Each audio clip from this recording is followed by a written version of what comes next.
लोकसभा चुनाव के 7वें और आखिरी चरण में उत्तर प्रदेश की 13 सीटों पर शनिवार सुबह 7 बजे से मतदान शुरू हो गया है।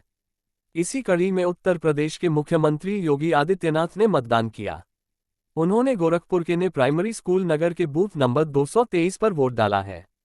मतदान करने के बाद उन्होंने कहा कि मोदी जी तीसरी बार पीएम बनेंगे। जनता का आशीर्वाद बीजेपी के साथ है।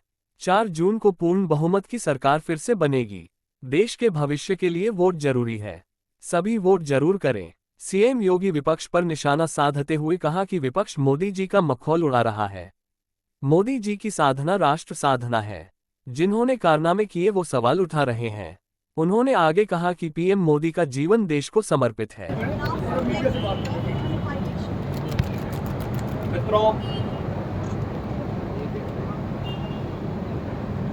लोकतंत्र का महापर्व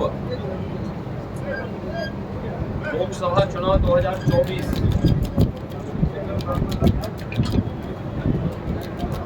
अंतिम चरण का चुनाव आज देश के 8 राज्यों के 57 सीटों पर हो रहा है, जिसमें उत्तर प्रदेश की 13 सीटों पर भी आज पूर्वी उत्तर प्रदेश में मतदान हो रहा है। पिछले 2.5 महीने से अधिक समय से तो देश के अंदर आम जन की आकांक्षाओं को पूरा करने के लिए जनता जनार्दन की जो अपेक्षा थी उसके अनुरूप विभिन्न राजनीतिक दलों ने जनता जनार्दन के सामने अपने अपने मुद्दे रखे, अपनी सरकारों के समय के कार्य और कारनामों को रखे। आज अंतिम चरण में 8 राज्यों के 57 सीटों पर मतदान हो रहा है।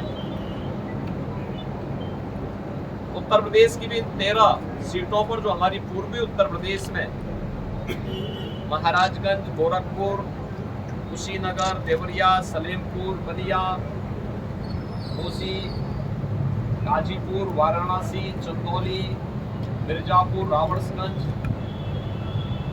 ये सभी सीट्स हैं। इन सब पे इलेक्शन प्रारंभ हो चुका है। मौसम की विपरीत परिस्थितियों के बावजूद भी मतदाताओं ने जो उत्साह दिखाया है, मैं सबसे पहले उन सभी मतदाताओं के प्रति हृदय से आभार व्यक्त करता हूं जिन्होंने लोकतंत्र के प्रति अपनी आस्था को व्यक्त करते हुए भीषण गर्मी में, टेम्परेचर इस समय 50 डिग्री के आसपास जा रहा है, जो संभवतः कई वर्षों के बाद और कई दशकों के बाद इस प्रकार की स्थिति हम सबको देखने को मिल रही है। लेकिन इस सब के बावजूद भी जनता का उत्साह कम नहीं है, बल्कि वह और भी मजबूती के साथ देश के अंदर नई सरकार गठन करने के लिए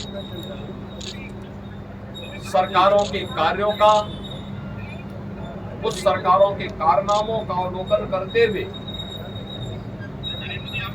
आज उसका मूल्यांकन कर रही है और उसके अनुसार मतदान भी कर रही है। हमारा मानना है कि देश के अंदर जो समर्थन प्राप्त हो रहा है उसको ध्यान में रखते हुए हम कह सकते हैं कि 4 जून को जब जनता जनार्दन का फैसला आएगा तो देश के अंदर आत्मनिर्भर और विकसित भारत के लिए विरासत भी और विकास भी, गरीबों के प्रति संवेदना भी,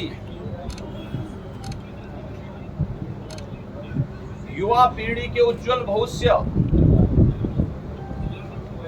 जिन लोगों ने और जिन पार्टियों ने, जिन सरकारों ने काम किया है उसको पूरा आशीर्वाद प्राप्त हो रहा है और जनता को सुखद अनुभूति होगी, देश को सुखद अनुभूति होगी कि मोदी जी एक बार फिर से प्रचंड बहुमत के साथ सरकार बनाएंगे।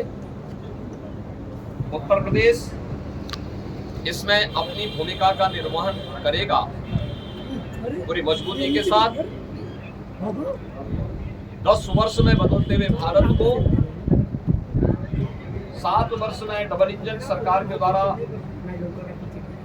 एक नए उत्तर प्रदेश का दर्शन कराया है, जिसमें सुरक्षा और विरासत के साथ साथ विकास के एक नए युग में उत्तर प्रदेश ने प्रवेश किया है। यह एक सुखद अनुभूति उत्तर प्रदेश वासियों के लिए, यहाँ के युवाओं के लिए, यहाँ के किसानों के लिए, यहाँ की बहनों और माताओं के लिए, बेटियों के लिए, व्यापारियों के लिए, समाज के प्रत्येक तबके के लिए सबका साथ और सबके विकास की भावना के साथ मोदी जी के नेतृत्व में जो कार्य हुआ है, मुझे लगता है कि जनता जनार्दन का आशीर्वाद मोदी जी को, भारतीय जनता पार्टी को पूरे देश के अंदर प्राप्त हुआ है, हो रहा है। और आज 7वें चरण में भी पूरे देश के अंदर जो उत्साह देखने को मिल रहा है। अभी प्रातः काल वह मौसम बहुत सुहावना है। इस सुहावने मौसम का आनंद लेकर के मैं मतदाताओं से अपील करूंगा कि हमें अब जाति, मत और मजहब से ऊपर उठ करके अपने देश के उज्जवल भविष्य के लिए एक आत्मनिर्भर और विकसित भारत की जिस संकल्पना को मोदी जी ने आजादी के अमृत महोत्सव वर्ष में देशवासियों को दिया है, उसको साकार करने का समय आ गया है, जिससे भारत आज जो देश की सबसे बड़ी, दुनिया की सबसे बड़ी उभरती हुई अर्थव्यवस्था है,